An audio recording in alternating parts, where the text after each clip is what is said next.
Sir Saif Ali Khan దాడి విషయంలో రకరకాల కథనాలైతే ప్రచారం జరుగుతూ ఉన్నాయి సార్. ఇప్పటికి కూడా అంటే ఆయన కోలుకొని ఆరోగ్యంగా ఉండి బయటకు తిరుగుతున్నప్పటికి కూడా సోషల్ మీడియాలో సర్క్యులేట్ అయితే వార్తలు విపరీతంగా జరుగుతున్నాయి. అందులో ఒక కథనం ఏంటంటే సార్, ఇది ఇంటర్నల్ గొడవ. సైఫ్ అలీ ఖాన్ భార్య కరీనా కపూరే అతని పైన దాడి చేసింది, అతన్ని పొడిచిందని చెప్పేసి లేటెస్ట్ ఒక న్యూస్ వచ్చింది. అంటే వీళ్ళ స్టేట్మెంట్లు ఏవి కూడా మ్యాచ్ అవ్వట్లేదు. డిఫరెంట్ గా ఉన్నాయి. అందుకే ఈ కథనం అనేది వెలువడిందని కూడా చెప్తున్నారు. మరి ఇటువంటి ప్రచారం అయితే జరుగుతుంది. దీంట్లో వాస్తవం ఉందంటారా? మీ వర్షన్ ఏంటి సార్? నా వెర్షన్ ఏం లేదు బాబు. అయితే నేను చూసినంత వరకు ఆవిడ బాంబేలో జరిగినటువంటి ఏదో ఒక బాగా తెలిసిన ఒక ప్రముఖుల ఇంట్లో ఏదో పార్టీకి హాజరై అక్కడి నుంచి ఇంటికి వచ్చేసరికి లేట్ నైట్ అయిపోయింది. అయితే ఆవిడ లోపలికి ప్రవేశించిన తర్వాతే ఈ దాడి జరిగింది అనేది ఎస్టాబ్లిష్ అవుతున్నటువంటి ఫ్యాక్ట్. అయితే ఆవిడ బయట నుంచి లోపలికి వచ్చిన తర్వాత జరిగింది. ఆవిడ బయట నుంచి లోపలికి రావటం అనేది ఇక్కడ కీలకం. ఆవిడ బయట నుంచి లోపలికి వచ్చిన తర్వాత జరిగిన దాడి అయినప్పటికీ కూడా హాస్పిటల్కి తీసుకెళ్ళటానికి ఈవిడ ఎందుకు ప్రయత్నం చేయలేదు అనేది ఇక్కడ గొడవ. అంటే ఇక్కడ మొత్తం ఎపిసోడ్లో ఆవిడ కదా తీసుకెళ్లాల్సింది, ఆవిడ కదా అతన్ని ముందుండి తీసుకెళ్లి హాస్పిటల్లో ఆటోలో తీసుకెళ్తారా ఇంకో దానిలో తీసుకెళ్తారా అనేది. ఆయన కుమారుడు, అది కూడా మొదటి భార్య కుమారుడు అనుకుంటాను, అతను కొంచెం కీలకంగా వ్యవహరించినట్టుగా చెప్తున్నారు. అతను ఇక్కడ ఎందుకున్నాడు, ఇవన్నీ చర్చలు ఉన్నాయి. అందుకని ఇలాంటి పెద్దింటి గొడవల్లో ఇలాంటి అనుమానాలు అనేకం జరుగుతాయి. అక్కడేమీ ఉండకపోవచ్చు కూడా.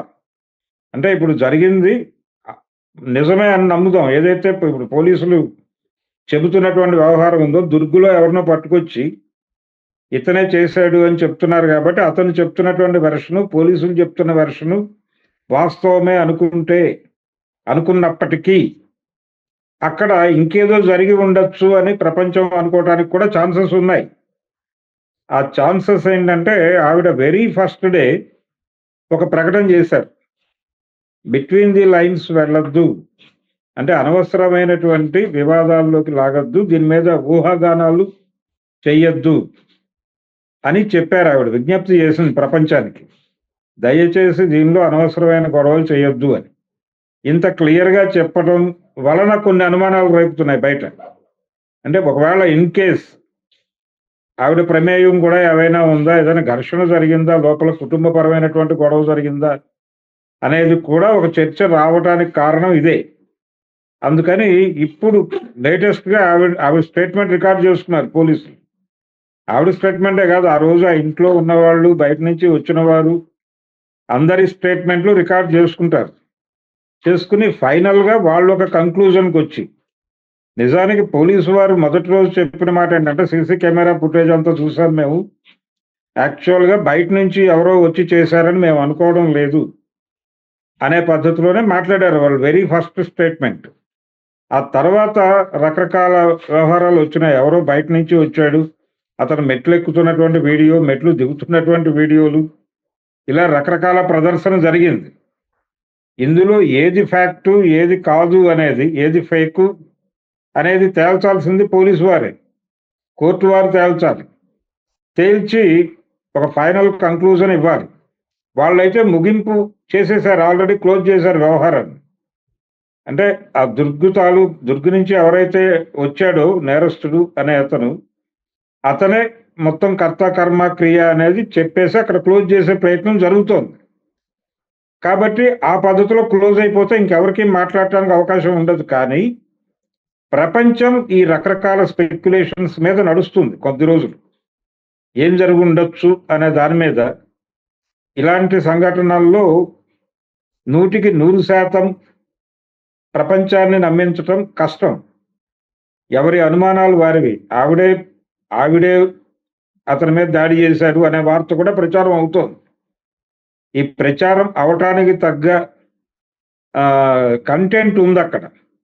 ఆ అనుమానం వైపు జనాలు వెళ్ళటానికి కావలసినటువంటి అవకాశాలు ఉన్నాయి అక్కడ. ఉన్నాయి కాబట్టి ప్రపంచంలో మాట్లాడుతుంది. కానీ ఇవన్నీ బయట ప్రచారాలు జరుగుతున్నాయి, ఇవన్నీ కాదు, ఇది వాస్తవం.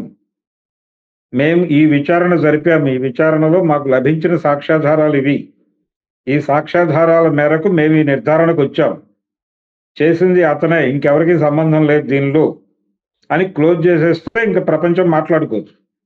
కాబట్టి ఛార్జ్ షీట్ దాఖలు చేసే వరకు ఈ హడావిడి జరగచ్చు.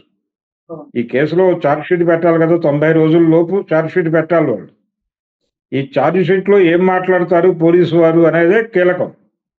ఈ బయట జరిగే స్పెక్యులేషన్స్ కాదు. ఈ స్పెక్యులేషన్స్ దారిన అవి నడుస్తాయి, వాటిని పట్టించుకోవాల్సిన అవసరం లేదు. కానీ రేపు ఫైనల్గా పోలీసు వారు 90 రోజుల లోపు సమర్పించేటువంటి ఛార్జ్ షీట్లో మాట్లాడిన మాటలకి మాత్రమే విలువ ఉంటుంది. అప్పుడు కూడా వాళ్ళు ఇవే మాట్లాడితే కనుక ప్రమాదం ఆవిడ మీద ఉంటుంది. కానీ పరిస్థితి అటువైపు వెళుతున్నట్టుగా కనిపించడం లేదు. ఎందుకంటే ఇప్పటికే పోలీసులు ఒక నిశ్చితాభిప్రాయానికి వచ్చారు. ఆ నిశ్చితాభిప్రాయాన్ని ప్రపంచం ముందు ఉంచారు. అతనే నేరస్తుడు అని క్లారిటీ ఇచ్చేసే ప్రయత్నం చేశారు. ఈ దిశగానే కేసు క్లోజ్ అవుతుంది. కానీ లోపల ఇంకేదో జరిగి ఉండొచ్చు, అది లోపల వాళ్ళు సెటిల్ చేసేసుకుని క్లోజ్ చేసుకుంటారు.